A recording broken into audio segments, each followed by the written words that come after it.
But first at 5:30, next week will mark 1 year since the government shut down, put thousands in the Miami Valley out of work.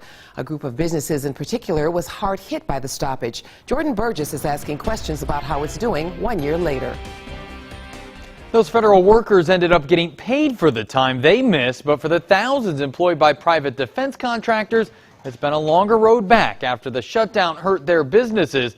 So a year later, we're asking if they've been able to recover those losses.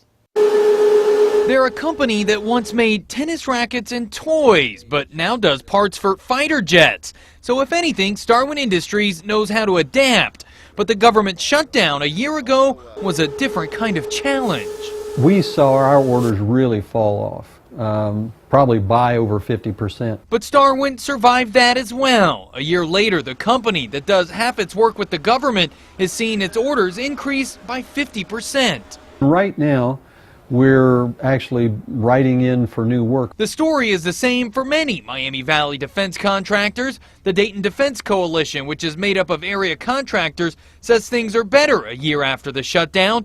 Rick Little with Starwin believes federal budget uncertainty was behind many of the struggles. We had several bad years, but and everybody in town did. And we weathered that pretty well. And we are starting to see an upturn now. But everyone I talked with stressed that contractors aren't safe just yet. They're worried about the potential of future budget cuts. We're all a little concerned about what next year will be, and nobody's crystal ball really works that well.